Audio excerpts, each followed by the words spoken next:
Hello, everyone. Welcome back to another live stream. Thank you so much for tuning in for another live stream. Welcome to all of our members, subscribers, and viewers.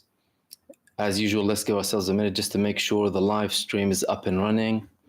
I hope everyone is doing well. For those of you who are new to our live streams, these live streams are regular and more in-depth. I also post and publish videos regularly on my video tab. If you prefer short form videos, few minutes with latest updates and latest developments, you can go ahead and check my video tab. If you, however, like more in-depth talk, more in-depth analysis, these live streams are for you. And we usually obviously open the space up for the community for participation, to give everyone a platform as well to discuss and share their thoughts and direct any questions for me as well. I posted a couple of videos earlier on, not directly related to Gaza. One of them is with the threat. Some members of the community, by the way, thank you so much for bringing this to my attention. And one of our members, by the way, shout out to Daniela. She sent me a link for that I was looking for yesterday. I posted a video about it. And I also posted more details about the assassination of Donald Trump. And I left all of the updates to do with the regional front for this live stream. In particular, Yemen and Hizbullah in Lebanon and with Gaza. I'll start off with Yemen. Yemen is facing a lot of pressure from the United States and from Saudi Arabia, instructed by the United States to apply pressure on them to stop this boycott and this embargo that they're imposing on Israel and any ships linked to Israel. People need to remember that. Part of the reason that the United States and what we call the Genocide Coalition are very secluded and unsuccessful is due to the fact that many countries refuse to participate to make sure their trade does not get affected. And this is something that the Houthi leader, Abdul Malik al-Houthi, mentioned in one of his recent statements, in one of his recent speeches. The countries that were keen on and went and took a proactive stance when it comes to saving Israel and participate against Yemen, that are doing something legal by imposing this embargo on this genocidal state that's committing crimes against humanity and acting against the international law, they participate against them. But obviously, Ansarullah are not fazed by them. They're not afraid, and they're continuing their attacks. Today, they carried out several attacks with missiles and drones on US-linked ships, and they also attacked al-Rashrash again. al-Rashrash is the Arabic original name for the southern city of Eilat that's suffering financially in a tremendous manner. And they also obviously posted a video through their military spokesperson confirming that this was a response to the Israeli massacre in Al-Mawasi yesterday. Other countries are observing, countries are silent, and we have Yemen who openly declare that this is a response to the Israeli massacre. And again, you might say, how effective they've been attacking. They've proven that they are very effective when it comes to hitting Israel economically. Secondly, even if it didn't make a lot of impact, by the way, the symbolic act of resisting and confronting this country committing genocide on its own is something. With regards to Hizbullah, I'll end it off with Gaza, because Gaza, what's happening there is also linked to the hindering and the problems that are happening with the ceasefire. Hizbullah today, they sent an army of drones on Israel, and Israel is doing everything possible to cover up that fact. They sent an army of drones on the command base of Unit 91, a base that they attacked previously, but this time it was more aggressive, to a level where Israel admitted that they had wounded soldiers in that base. That came obviously alongside other attacks across the northern front, multiple bases. Some of them included Burkan missile, which weighs half a ton, has half a ton of a warhead. Another very important development here, and this is something that isn't happening for the first time. However, it's happening again. We have another Israeli brigade conducting drills to prepare for an all-out war in Lebanon, and we had another statement from the Israeli Chief of Staff, Herzi Halevi, saying that we are preparing for an all-out war in Lebanon. They previously stated that's not something new, but the fact that they are doing these drills again means they're making their preparation even more intense for an all-out war with Lebanon. Hizbullah have been receiving increased warnings lately. Remember a few weeks ago, we spoke about multiple intelligence agencies in Germany and in the United States saying that in a few weeks we might have a war with Hezbollah. According to the recent report that we spoke about 2 weeks ago, the deadline was, they said in the beginning of July, 4 to 6 weeks. So we could be talking about potentially the beginning of August. So we still have time, according to that report, obviously. A previous assumption from the United States, from one of their agencies, said that in a few weeks, in a matter of weeks. Clearly, everyone is prepared, and Hezbollah are not taking any step back, regardless of the warnings that they're receiving from Western capitals and from countries in the region, trying to convince them to stop the attacks because the war is imminent. This is what they're telling them. And obviously, they've declared time after time that we're not fazed by this. We're continuing to support Gaza. We are a supporting front. We're not interested in an all-out war. They declared that. However, we will increase our attacks depending on the demands of the front. Depending on the demands of the front. Which leads us to Gaza. Obviously, we had this massacre yesterday in Al-Mawasi, where Israel claimed that they targeted the military wing leader of Hamas, Mohammed al-Taif, and another senior figure in their military wing. Complete propaganda and lies, utter lies. These people don't go over the ground. Israel had no intel. All of that is a bunch of propaganda to cover up the fact that they are committing intentionally a massacre against the civilians, as they do regularly and have done before in a more brutal and barbaric manner, right? To apply pressure on Hamas when it comes to the ceasefire. Although Hamas showed them leniency, they told them we'll talk about phase 2, they're willing to accept national groups or individuals having civil authority in phase 2 only, without confirming anything to do with the Hamas rule in general or post that step. But Israel is still claiming that they received the intel. Benjamin Netanyahu yesterday came up with the speech. The media already posted it as if it was a success story on the bodies of the innocent civilians, obviously, who are suffering gravely due to this genocide. They're conducting all of these attacks. You know, if something happened when it comes to the resistance, we'll say, okay, do you know what? They're committing massacres, not to justify, God forbid, anything as such. But the resistance is getting a hit, you know? They're not conducting intense actions against them. What we're seeing is the contrary. They are monitoring them everywhere on top of the ground in Gaza.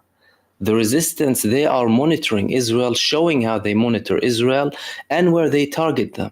And they have exceptional levels of intelligence when it comes to Israeli forces over the ground, including undercover forces. How? Today, they found out that an IDF force was going into the western part of Rafah disguised in an aid truck. Imagine how evil these people are. Previously, they committed this massacre to supposedly rescue these prisoners of war in Gaza, massacring 270 people in the process. Now they are obviously capitalizing on the people's need for aid, disguised in an aid truck. How did the Palestinian resistance know that? Well, they clearly have exceptional intelligence over the ground. Although we've been almost 10 months in, Israel's ruined everything. They claimed at one point that they destroyed 80 to 90% of the resistance capabilities, yet we have this exceptional intelligence coming from the Palestinian resistance over the ground. And they targeted them and they took them down.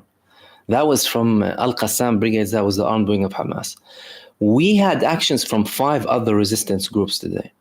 One of them was Sarai al-Quds, the armed wing of the PIJ, the Omar al-Qasim brigades that belongs to the Democratic Front for the Liberation of Palestine. We had another movement called Kata'ib al-Ansar, the Ansar brigades. They also had activity, and the Abu Ali Mustafa brigades that belong to the Popular Front for the Liberation of Palestine. And their actions against Israel were diversified.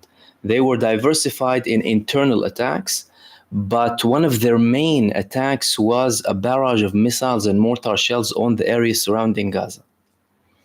You see, we've had intense activities recently with missiles. A couple of months passed in Gaza where the resistance wasn't launching missiles on Israel. The closer we get to ceasefire, the more this genocide continues.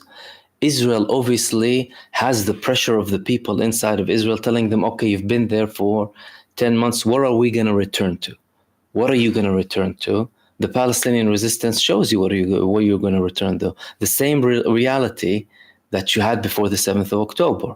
Why? Because although your government is telling you that they're conducting this barbarism under the banner of eliminating Hamas or wanting to eliminate Hamas, on the ground they're achieving nothing but making them more successful and defeating and annihilating their own army in the process. And Israel is finding the argument very difficult with the settlers of the areas surrounding Gaza and the settlers from Lebanon.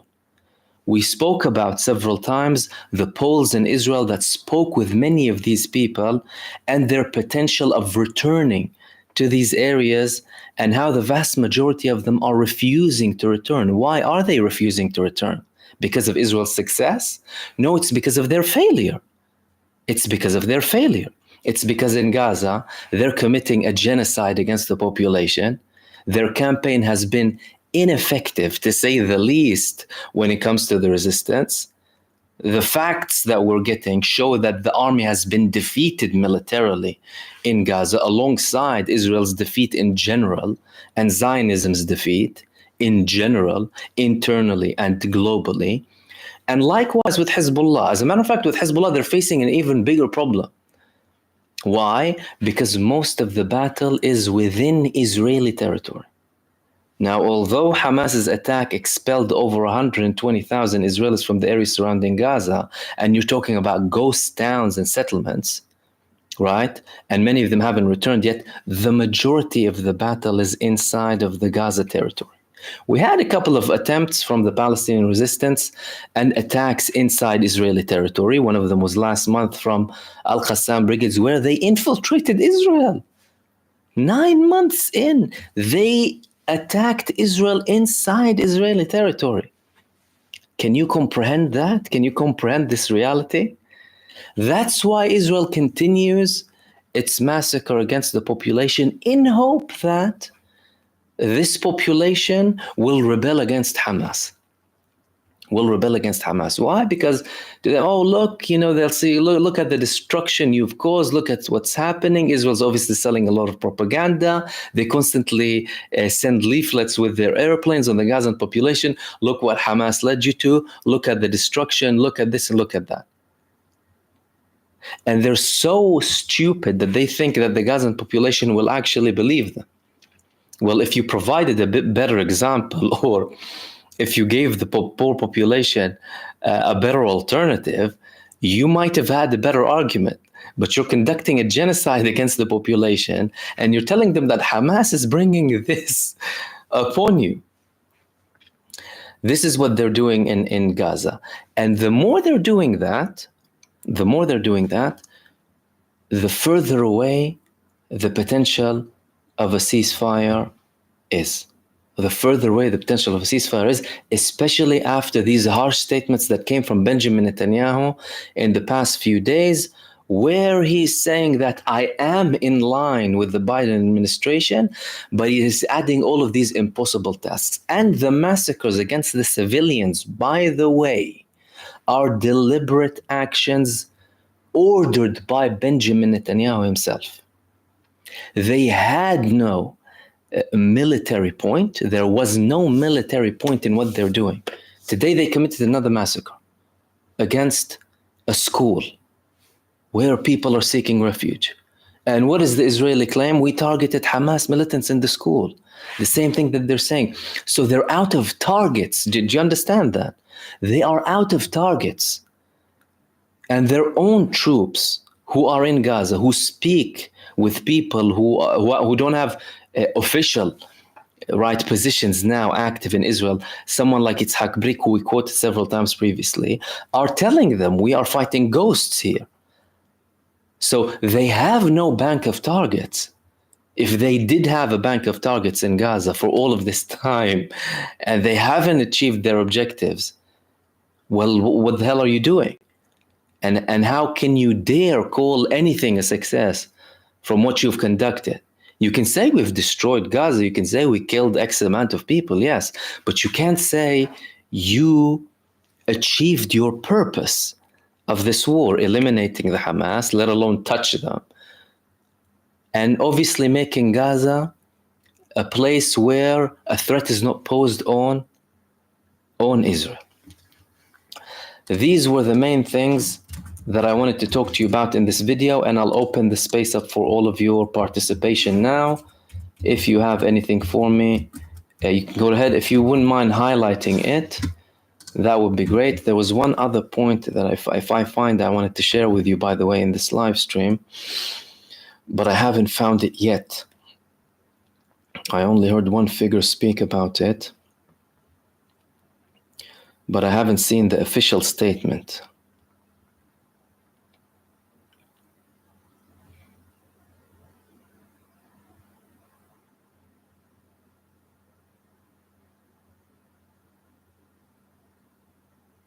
Listen to this.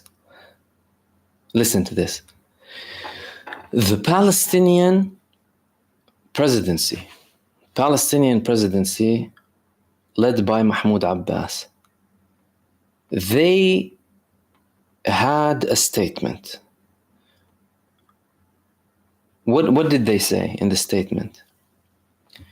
The presidency considers Hamas as a movement that is running away from unity, giving free reasons for Israel to commit a genocide in Gaza. Listen to that. And we consider them a participant from a legal, moral, and political perspective on continuing the genocide in Gaza with all of the destruction of the people. Can you believe that? Can you believe that? The Palestinian presidency, led by Mahmoud Abbas in the West Bank, saying that the people who are fighting to defend the people of Gaza are complicit, are partners with Israel in the genocide of the population of Gaza. This is probably worth another video for anyone who's not watching the live stream. And the response, by the way, was very interesting. We had full refusal from all of the Palestinian movements against these statements. Obviously Hamas, then the PIJ, that condemn comparing the occupation with the resistance.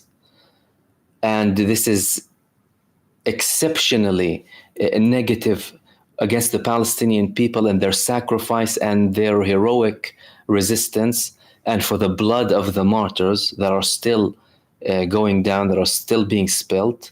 And they called them to take them back immediately. That's from the PIJ. The Popular Front for the Liberation of Palestine, again, they called them shameful. And other Palestinian political groups, one of them is Hizb al-Sha'b. It's called the Party of the People. They are a communist group who are, by the way, they are members of the PLO. The PLO organization as a whole, not the Fatah movement. So you had a condemnation all across from the resistance movements and from the political movements against the Palestinian presidency led by Mahmoud Abbas, showing you exactly the people who are refusing unity and the people who are for unity.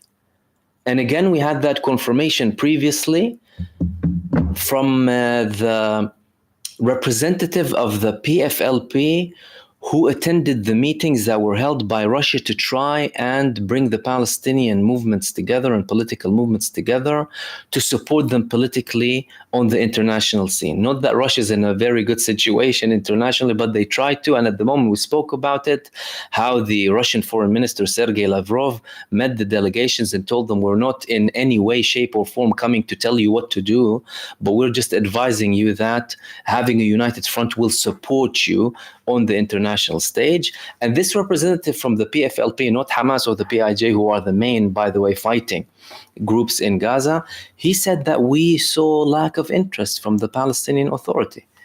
And unfortunately, there's no way to go with them.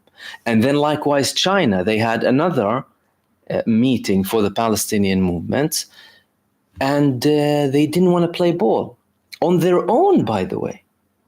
The Palestinian Authority, by orders from the Palestinian president, because you have certain factions, certain individuals who do obviously want that, but the top figures in the Palestinian Authority in the West Bank prove time after time that they are there serving Israel only and not looking to get any step closer. And now they're giving Israel this blank check by saying that it's the Palestinian resistance who are participants with Israel against the genocide of the Palestinian people in Gaza. Although they're family members of the resistance, by the way, are the first people who get killed, by the way. Who do you think this population is, by the way?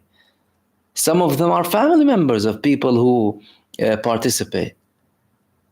They're not obviously engaged with them directly.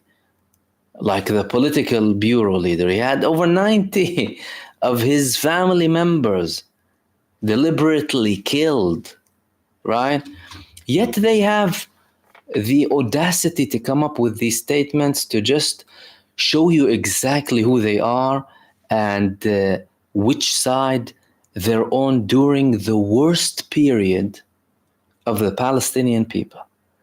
We never had a period like this in Palestinian history. We had the Nakba, we had the ethnic cleansing, we had the Naksa in 1967. We didn't have as many Palestinian people being brutally slaughtered in this time span ever in history. And Israel is doing that deliberately because they know they are facing an existential threat. And if you read through history, you will see that the closer dictatorship and dystopian regimes come to an end, the more vicious they become. It's like they're throwing the last punches, doing as much damage as possible to anything, right? To increase their potential of survival. And this is what I wanted to share with you. Let me open the space for all of you. And again, thank you so much for everyone who joined me, everyone participating, all of our members, subscribers, new viewers, and everyone else. Thank you so much for your presence. Special thanks to Heidi Dickens and Mama Gotit. Do we have anyone else? I'm sorry if I missed someone, by the way. Anyone who sent supers, much appreciated. Yeah, Heidi Dickens and Mama Gotit. Mama saying, just to let you know, I appreciate you and I'm thankful for your commentary. I'm born and raised in the US and they will make you feel crazy for clearly seeing the truth. Never stop telling the truth. Never let them erase it. Thank you so much, and much appreciation to you and all of our support to our brave American viewers as well, and also everyone else participating from all across the world. Thank you so much for your kindness. Aiden Arish, Salam Mahmoud, and my fellow Mahmoodians. Oh, we have a new term, the Mahmoodians. Nice term, Aiden. Okay.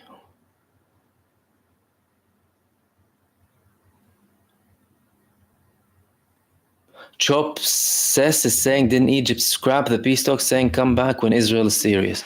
Yeah, they said the ceasefire talks are frozen and come back when Israel is serious. And they also added that this delay is due to political purposes. And when anyone says political purposes, they mean directly Benjamin Netanyahu, the person who's leading this campaign for his own purposes. He's not leading this for the benefit of anyone apart from himself. And I said it before, I'll say it again. Once the moment that Benjamin Netanyahu secures his position after the war, you will have a ceasefire. He will go and shake hands with Hamas. This is Benjamin Netanyahu, but he cannot secure it so far. He got a safety net from the opposition leader, but that safety net wasn't indefinite or wasn't there up until the next elections, and he will not accept that. He would rather keep the status quo, keep this genocide ongoing, so long as he's in power. He doesn't want to lose hope.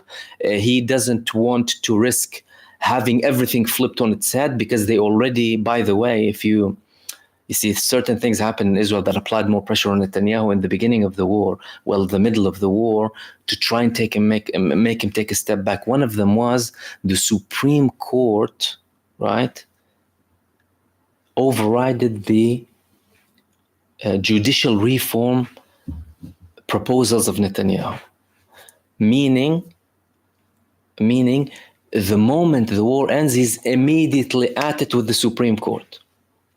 And that's a battle that he doesn't really want now. He has lots of battles waiting for him when the war ends. Do you understand? He has obviously the liability, the responsibility.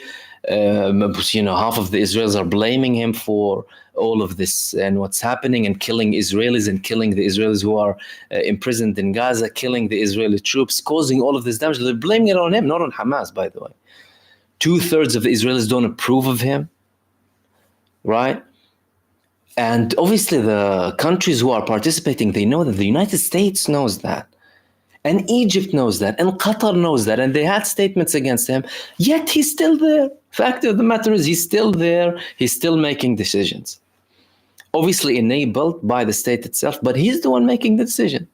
The Israelis, they're protesting, but they didn't take him down. Nothing is enough to take him down. And he, through his political career and his previous pattern of behavior, nothing is surprising from his persistence and arrogance. And the man led Israel to 6 elections in 7 years, sucking up so much energy and unnecessary money and causing more divisions in the country just for his own sake. He established coalitions with people from almost across all of the spectrum. He offered the Islamic movement of Palestinians inside of Israel a coalition even, right? These people have the same ideology as the Muslim Brotherhood. And they took violent actions against Israel in the 80s. Just to let you know, this is Benjamin Netanyahu. You need to understand that very well. He paved the way for them to participate in an Israeli government that was temporarily made in 2021 or 2012, a few years ago. This is the man. So if he saves himself tomorrow, he will end the war. That's it. He'll go speak with Hamas. And Egypt knows that. But Egypt are obviously trying to do their bit. They're trying to do their bit. They obviously took a strategic decision. We're definitely not participating in this war unless we're attacked directly, right? They even had certain confrontations with Israel that they, took down and kept quiet on them. They had a deal with Israel to keep everything quiet, although people were killed from both sides, and that happened a couple of times. They're not interested. But when it comes to the ceasefire, they are interested in a ceasefire. To them, they don't want this tension on their borders, and they especially don't like the fact that Israel is sitting there on the Philadelphia corridor. That's why they're not recognizing the Israeli presence over there, and they're not allowing aid through the Rafah crossing with Israel on the other side. They don't want to set that precedence. They're having talks back and forth with the United States and with Israel that we are able to install, for example, sensors or whatever it is from our side, according to Israel, to prevent arms shipments to Gaza and what have you. Yeah, they're negotiating with them without not confirming anything, though. But apart from that, they won't help Israel. And Israel's obviously asking that, although they've just spent over 1.2 billion on one of the most supposedly sophisticated walls on planet Earth, 10 meters up, 10 meters down, with hyper advanced sensors, with Gaza being monitored by the second, yet they had the 7th of October. What do you think? A couple of sensors from Egypt would do the job? So this is their position now. And again, it's mind-boggling that this man is still enabled and he's still in his position, although he has so much internal and external opposition,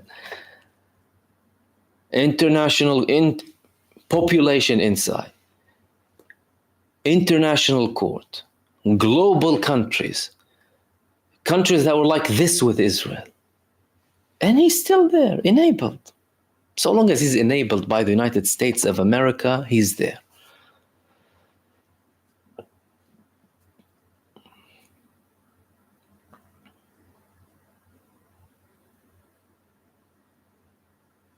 Abid saying, has the vanguards of the Liberation Martyr Muhammad Salah group been squashed? As I heard, Egypt security forces making an arrest for some interrogations, but no media outlet had more details.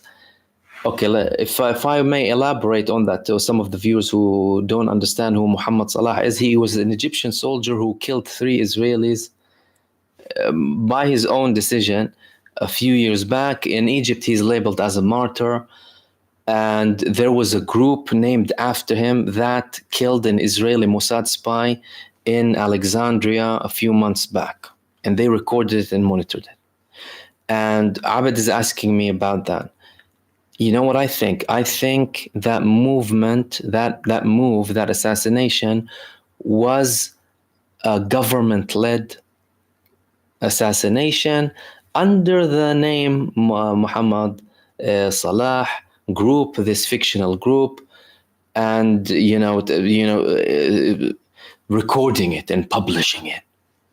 If you're a secretive group, and would you go ahead and document it and publish it and show vulnerability and what have you in a country that is so under the thumb when it comes to policing, and the government came by a military coup?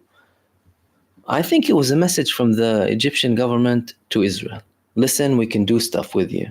But typical to the Egyptian government, they will act as if they're doing nothing. This is how Egypt plays it. People don't understand that. Weapons are going through Gaza, we're doing nothing. Obviously, they had the position of preventing Israel from committing the ethnic cleansing in the beginning. We're doing nothing.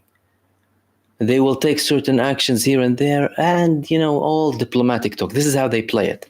And in my assumption, again, I don't have evidence to support it. This is my analysis, by the way. That was a government-led move from the Egyptian government to send a message to Israel. And this group is not like a group of independent people who are not connected to the government, by the way. This is what I think.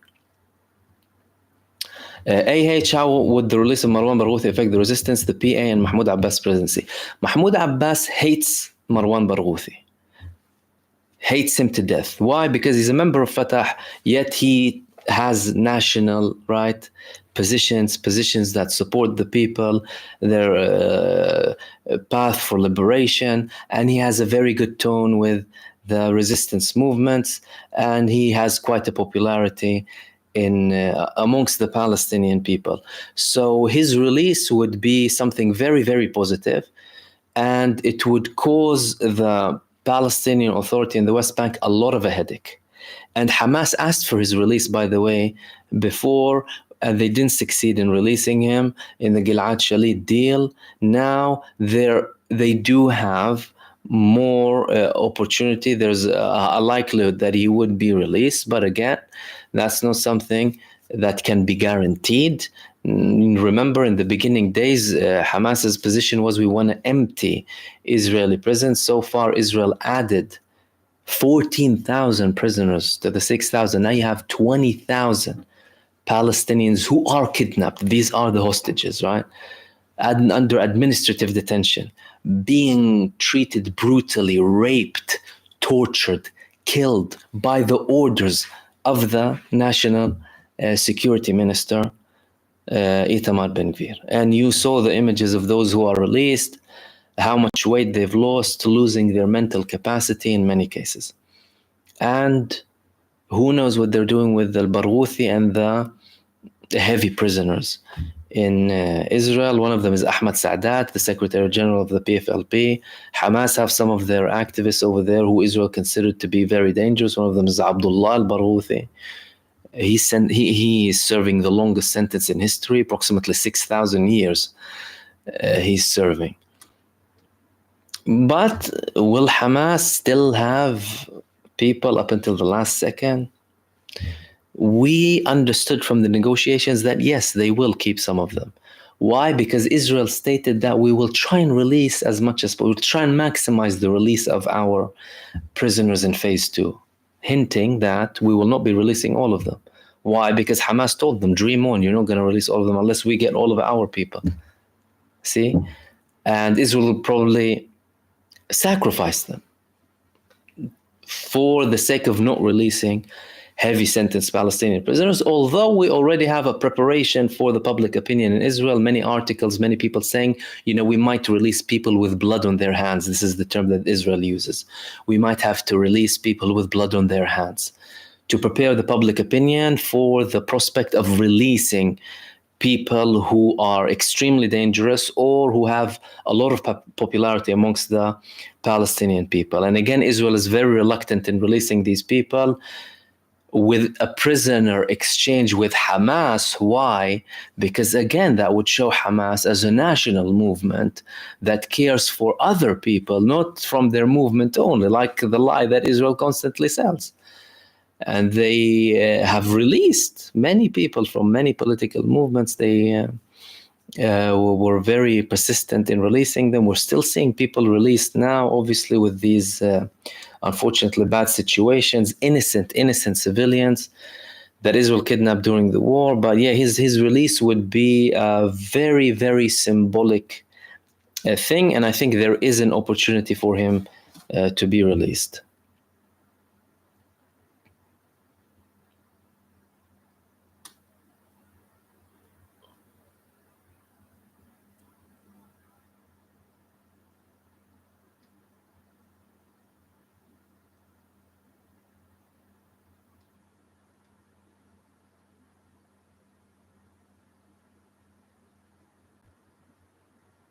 Paul Ambrose, Mahmoud, how can a Palestinian work for the PA and sleep at night? Don't their neighbors see them?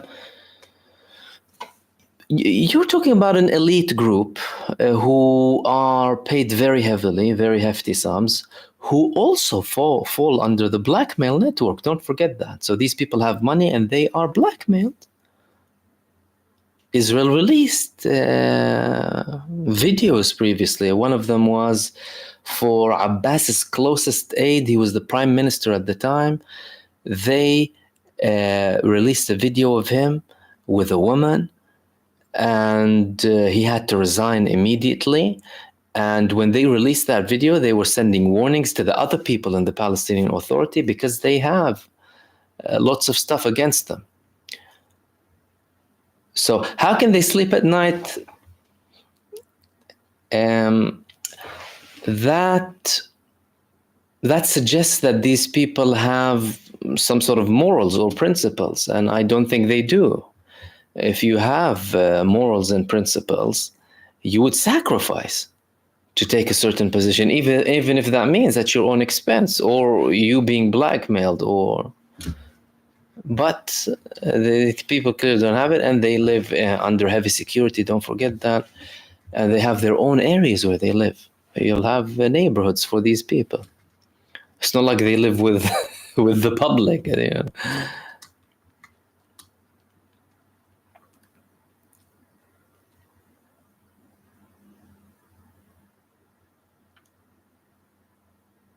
Oscar Gibson Mahmoud, I wondered the other day, do any Palestinian resistance groups accept female soldiers? Guessing probably not the religious ones, but maybe the secular left-wing democratic popular fronts. All of them do.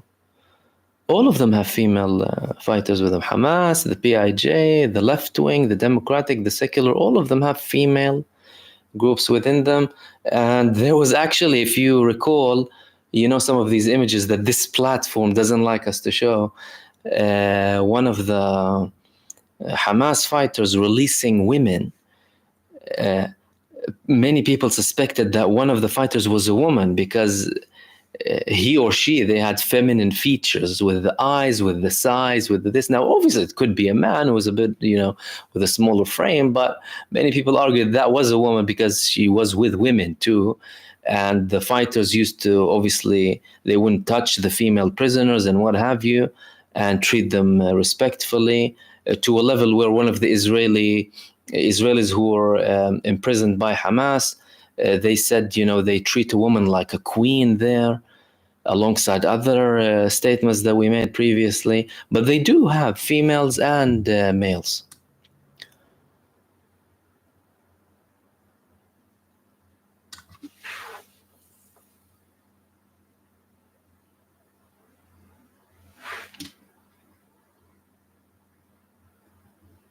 Omar is saying, what do you think about the Trump assassination attempt? Look, I posted a video about that earlier on, and I actually posted a poll earlier on my community tab asking people, how many do you think it was staged? How many of you think it was real? And it was almost split. A small majority, 52, 53% said it was fake, it was staged. 47% said it was real. Judging by what we saw, clearly there was something. Why? Because we had further information released afterwards. Like the recent publication was what? A police officer saw the man who wanted to shoot him. He had an exchange with him and he warned him. What do you mean warned him? You have a presidential candidate having a speech. And again, please, you know, before I continue, like some people start thinking you're endorsing someone or whatever. I'm not endorsing anyone. I told you exactly what I think about Trump and his Zionist donors and his abhorrent positions when it comes to Palestine. Please, we're talking about an actual event. Then they left him to it and then he shot. And obviously you saw the shots, you saw images with the bullets later on. There is strong stuff to suggest that it was genuine. Okay, why would they want to assassinate him? Well, clearly, he's not fully with the establishment in the United States. As a matter of fact, if you recall how he was treated in his term, how the media treated him, unlike any other previous president in the United States. And it only requires you to compare the 4 years that Trump was there, regardless of what you think of him. Again, that's not saying he's good or bad, regardless of what you think of him, please. Look at how he was treated. Look how Biden was treated. Look at what Trump never got away with. And look at what all of the garbage that Joe Biden gets away with. Doing these awkward moves with women and underage girls, but being like he is, totally out of it, a person who clearly suffers from dementia, making so many mistakes, and he gets away with it. And again, how the media portrayed the assassination attempt of Trump. Event. What do you mean event? What do you mean security thing?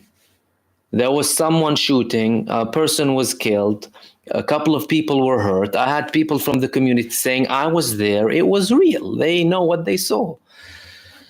So that's what I think. And I think a lot of it is linked to Ukraine and Russia. Obviously, it's a laundromat, you know, for the military-industrial complex, this little puppet Zelensky. Sending him so much money, and Biden threatening many times, I'll end it in one day. How will you end it one day? What will you exactly do, Trump? he will give Zelensky an ultimatum. That's what he's going to do. Shut up and withdraw and status quo, and that's it. Or we won't fund you. If they don't fund him, will he survive for one day? Would Ukraine survive if it wasn't for the hundreds of billions that they're getting from taxpayers' money, who were fooled to believe and who were subject to artificially generated sympathy to justify this stupidity of the United States and Europe against Russia in Ukraine, hurting their own people, first and foremost, economically, with security, with everything. Now they're talking about draft. Draft for who? Who led us to this moment?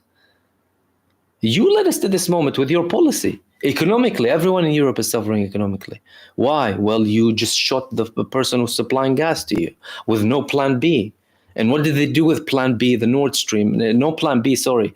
Another thing that was due to take their energy prices even lower, Nord Stream 2, the US went and bombed it. And Germany, the German government, as if nothing happened. And they blamed it on Russia. Why would Russia go and bomb their own gas channel to Europe to export more? Why would they do that? And then do all of that with Russia, although Russia has so much leverage, and they will be so forgiving with this genocidal satanic death cult, committing a genocide and an infanticide and crimes against humanity as confirmed by the International Court for Justice, with arrest warrants due to be issued against their leaders. A lot of it was due to do with him, well, because they want to continue this. They want to continue this proxy war. You see, some people in the establishment in the U.S., by the way, they still think they live in the 50s. They still think they're in the Marshall Plan days. They still think they can dictate the world. They're delusional. And again, what they don't understand in politics, they understand with war. That's what's happening. But clearly, some people don't care. The powers that be, they don't care. They're making their money. The people die. Yeah, they convince them. You use them as cannon fodder, and they chew them, spit them out. And the money's going. That's what I think.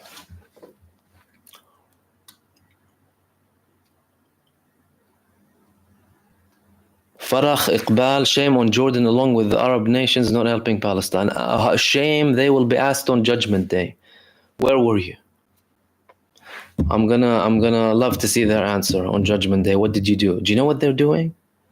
People were documenting today dozens of aid trucks from Jordan. Where to? To Israel. To Israel. Trucks loaded for a country starving the Palestinian people to death. Can you imagine that? That's the reality that you have.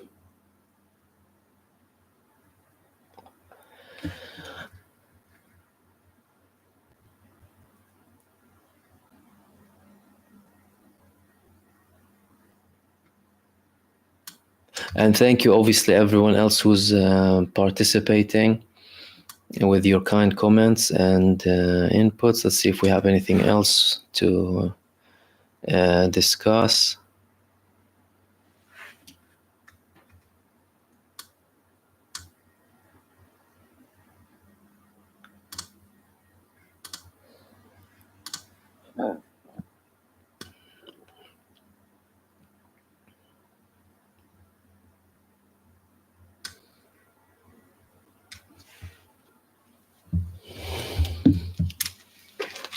Mind over matter, do you think Netanyahu might be targeted in the US on the 24th of July? Many people ask this question.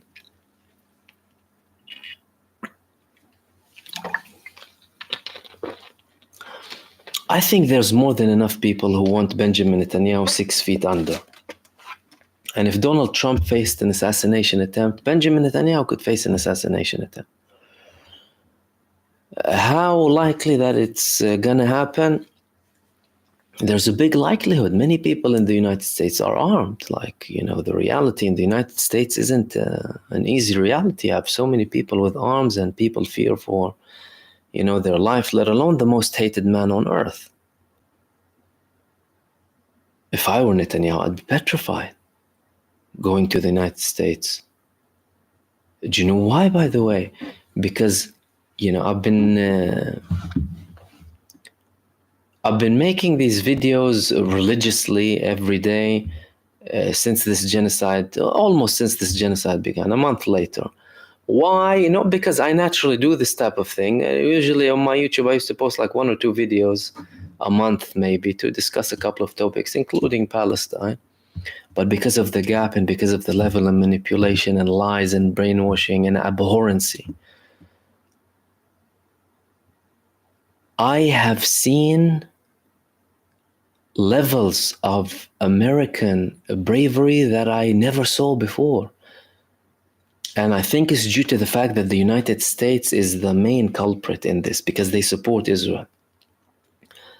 So there are people in the United States of America who have really shown to the people of the world really their bravery, and fierceness in supporting the just causes around the world. And many of them were, by the way, veterans who served before, and many of them went publicly. Many of them were people who rebelled against the war in Vietnam. You talk about the older generations too. People who were fierce against previous wars and who showed their bravery now. So there are many people in the United States who don't like Benjamin Netanyahu, and I'm sure he's going to be taking some security measures when he's in the United States. And Alan Marwin, thank you so much for your super. You're saying we look forward to our visit from Netanyahu next week. Congress will be in fine form just like last time. Do you think the US under Trump will give him a lifeline for his future? Well, he initially had good relations with Donald Trump. They had this bromance going on. He started to have tensions with Trump after he congratulated Joe Biden as soon as he won the presidency that Donald Trump was still disputing. And at the time, he tweeted a couple of things that were negative about Benjamin Netanyahu, criticizing him heavily. And I think he still holds that position against Benjamin Netanyahu. Trump has this character that kind of, doesn't really forget easily, or he doesn't really have a diplomatic approach. And I don't necessarily think he will, be totally supportive of Netanyahu, but he is clearly supportive of the Zionist agenda. Why? Because he's receiving funding from profound Zionists. Donald Trump got $100 million from Miriam Adelson. Who's Miriam Adelson? The wife of the late Sheldon Adelson. Who's Sheldon Adelson? One of the biggest billionaire Zionists who supports Netanyahu and who supports media in Israel that supports Benjamin Netanyahu. And both Democrats and Republicans, by the way, rally to get funding from these people. And Trump is one of them. Some people even assume that Adelson actually bought the presidency with his mass amounts that he sent to Trump, and then Trump moving the embassy to Jerusalem.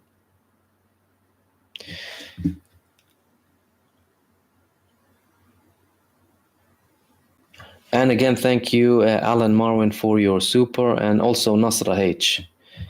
Nasra H saying, and if everything is anti-Semitic, what about Islamophobia, the hate the world has for Islam, as well as this genocide is possible? Look, anti-Semitism is a weaponized term that is unsubstantiated by definition. Why unsubstantiated by definition? What do you mean anti-Semitism? Semites are the people of the Levant. I'm a Semite. Anti-Semitism, that means you're against me. Do I fall under the banner of anti-Semitism? No.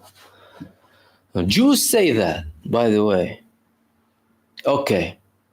It's a term that was made up simultaneously with the rise of Zionism, started to be used simultaneously with the rise of Zionism, because Zionism wanted to ethnicize Judaism, and they started to use the term anti-Semitism to criminalize any criticism of the state of Israel by obviously intimidating the people and showing them as if you're against the Jewish people if you criticize this pariah, genocidal, barbaric, neo-colonialist state.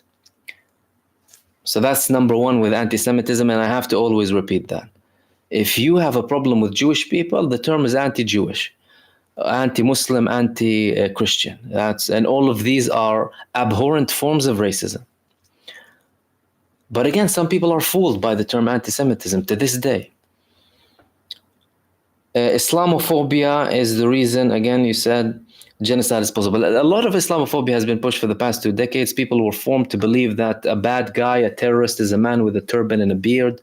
Now, clearly, the reality has been is being very much more obvious, because these people that the United States is pushing to label them as terrorists, they were supporting them when it was suitable for them. They still support them to this day in areas that are relevant for them, including Al-Qaeda and groups like ISIS that they formed, by the way. The head of ISIS was a special status prisoner in American prisons in Iraq who changed his name. They supported the Mujahideen in Afghanistan when they were fighting the Soviets. Remember what Zbigniew Brzezinski used to say? You're the people of God, your cause is right, you are the soldiers of God. Go back, take your mosques, take your eye. What do you think? We have a short memory or something? We know what these people are about. The fact that they're Muslims is the only reason that this genocide is possible? No, the dehumanization. No, the dehumanization. If they dehumanize someone else, they will legitimize a genocide against them. Europe in the last century was Christians versus Christians, World War II. Tens of millions, close to 100 million. White Christians against white Christians. Don't they legitimize the killing of Russians now? White Christians, whenever it's suitable. So be careful. They play on the banner of Islamophobia to justify the genocide for the depraved people who are racists and hate Islam in general, by the way, because Zionism and Islamophobia go hand in hand. But that's not the only reason. The dehumanization of an individual is the reason. So be careful, everyone who's justifying genocide and is quiet about genocide. Today it's the Gazans, tomorrow it will be you, no problem, even if it's your own country. And they want to take a part of the population, they'll tell you, oh, look, they're a liability on the population, like Nazi Germany did. Killing the disabled and killing this and that and whatever. They'll do that to you too. So be careful. With what you justify, you'll justify it against yourself. That was from Nasr H. Thank you so much for your super. And Vivette saying, Mahmoud, I hope you're well. Thank you for membership. Vivette saying, so if there's going to be no ceasefire now, what do you think will happen now? We will have a continuation of the same tensions and same patterns that we had previously, judging by what we had before. A couple of things.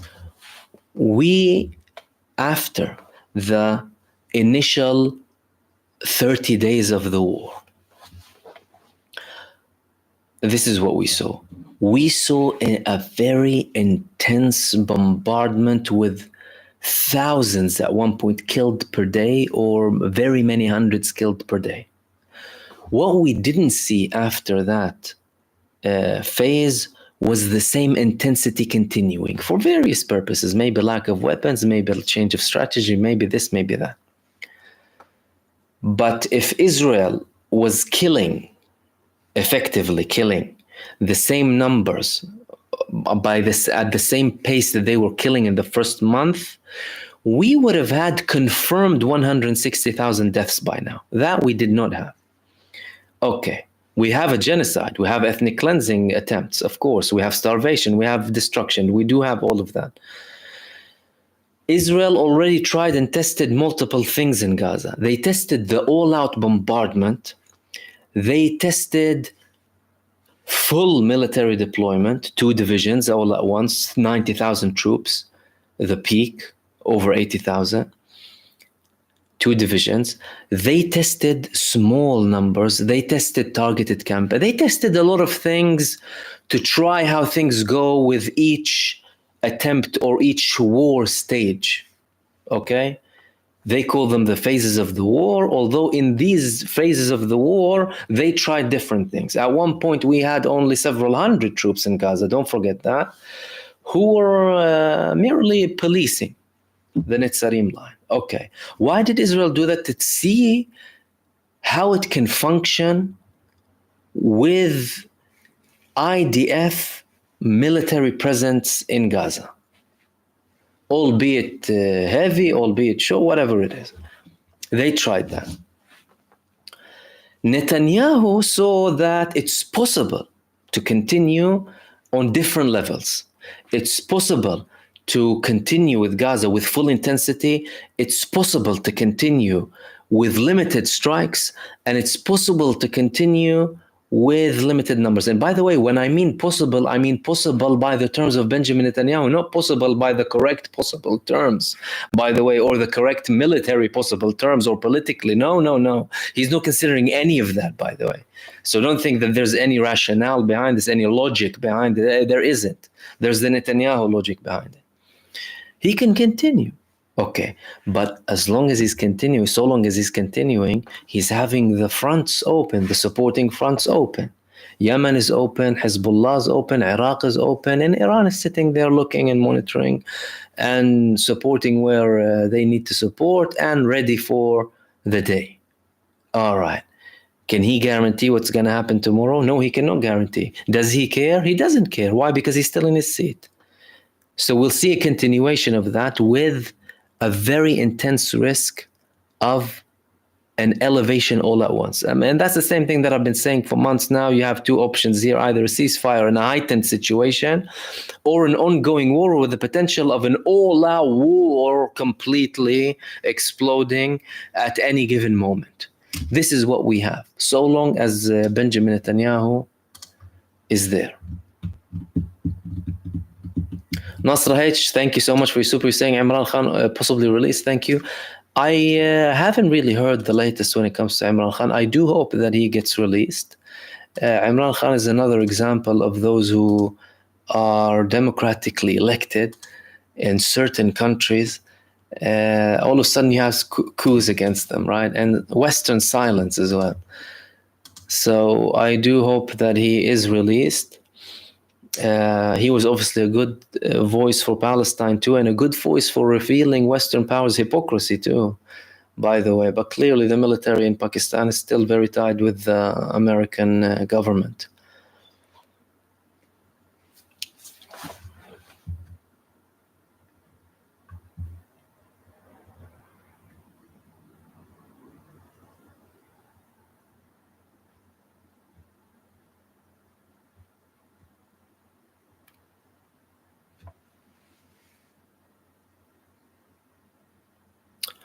Abid saying some of the Israeli hostage family members are coming to the US on the 24th to protest against Netanyahu. Do you think they will be interviewed on their opinions regarding the genocide in Palestine? Look, people are trying to cover this up so much. If Western mainstream media treated both the Palestinians and the Israelis equally, family members of those who are in Gaza tell you I'm believing Hamas more than I believe Netanyahu. What more can you want? They're blaming the death of the prisoners in Gaza on Netanyahu. Why? Because he's not reaching a ceasefire with a movement that already agreed to a ceasefire that he himself confirmed that he agrees to with the American side. Who? CNN will be interviewing them? I'd be surprised. And even if they interview them, I still won't trust the CNN. I will not trust the CNN ever, by the way, or any mainstream media. Even if they interview them, if they change stance, by the way, don't trust them. Poisonous. But again, they ignore them. Why does mainstream media ignore the fact that you have hundreds of thousands of Israelis in the streets? Marches from one place to another, escalation, demands. They go and have committees. They talk to so many. Why do they ignore them? And they blame they put the responsibility on who? On Netanyahu. On Netanyahu. And that was from the beginning of the war, by the way. Many people said in the beginning, oh, wait, reach a deal, get the Israelis back, then talk to me about Hamas. That's if you cared about Israeli lives, by the way. Clearly, they don't care about Israeli lives as well. They're using them as cannon fodder, but the masses of imbeciles fall for it. However, many others don't.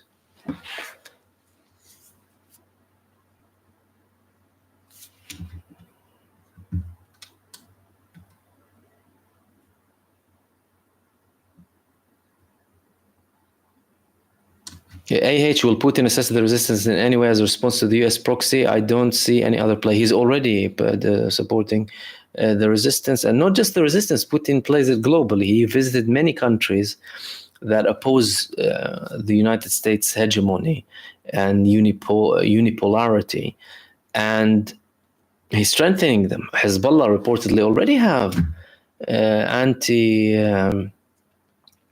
anti-aircraft missiles and systems from Russia, including batteries, by the way, that were provided for them from Syria through, it came from Russia, right? Came with Russia. And Gaza, they have Chinese weapons.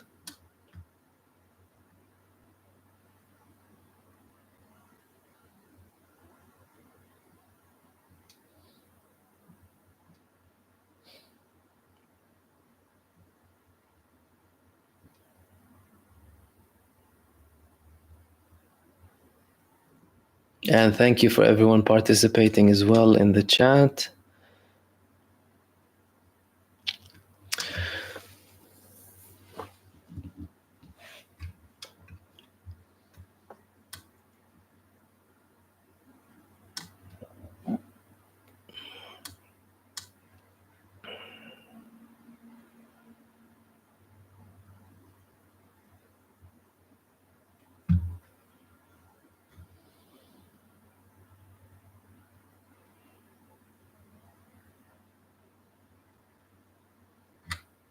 And Tashikoma, I hope that elaborates on my previous question that I answered as to what will happen next. When you said, what's the plan if the ceasefire deal is blocked or paused? This is what we will be seeing most likely.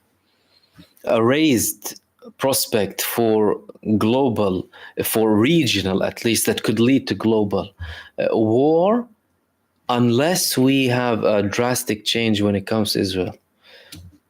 And we're not going to see a change, most likely, by the way, with the current government. And you also said, what's the situation with the north of the pariah state still burning? I spoke about that in the beginning. Hizbullah conducted a very fierce attack today on Unit 91's base in the north with dozens of UAVs and missiles, and they sent heavy missiles on Israel, including Burkan, that has a 500 kg warhead. It's still under fire heavily. Zaina, what is your comment about the Palestinian Authority's statement adopting Netanyahu's narrative and blaming Hamas for the latest massacre? What is the effect on the situation? It's shameful. It's shameful. These people prove time after time that they go against the consensus of the Palestinian people and the even general guidelines of the bare minimum when it comes to the Palestinian people. And when it comes to the political responses, you saw a massive condemnation from the resistance movements and other political movements, including ones in the West Bank, against these shameful statements saying that Hamas is like Israel, shares the responsibility with Israel of the genocide in Gaza. What more could Israel ask for? What more could Israel ask for? And it proves to you exactly who these people are.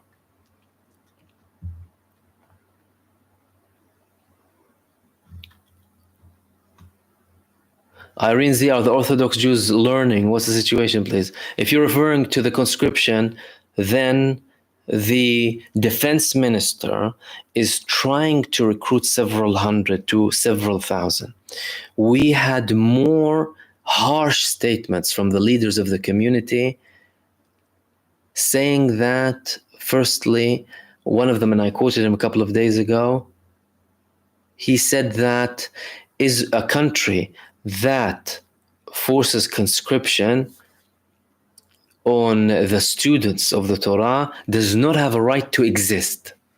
That's number one. And now their top figures are working on having a joint statement against the Israeli attempts. So whilst you have individual statements from, because obviously the Orthodox community, you have divisions between them. Obviously, they're not like led by one man only. You have obviously the Ashkenazi ones, the Haridi, the Sfaradim, and you have different variations, of course. They are working on having a joint and united stance, although we received criticism, harsh criticism from across the board, but nothing solid yet against the government from all of them. And one of the main reasons is the fact that you have two of the Orthodox religious movements in the government. Now, here's the trick part. The government refused conscription against them. It was the Supreme Court who ordered them to be conscripted in a historic move, by the way, unprecedented, never done in Israeli history, forcing conscription from the Supreme Court. So they're stuck in this situation. To them, our government, the government that we're serving in, did not force conscription. It's the Supreme Court. Can our government go ahead and still support us without facing conscription? And another problem is there are parts of the government who show more understanding when it comes to conscription, like Gallant. He's the defense minister. Netanyahu, no, he doesn't have that position. It's a very tricky situation.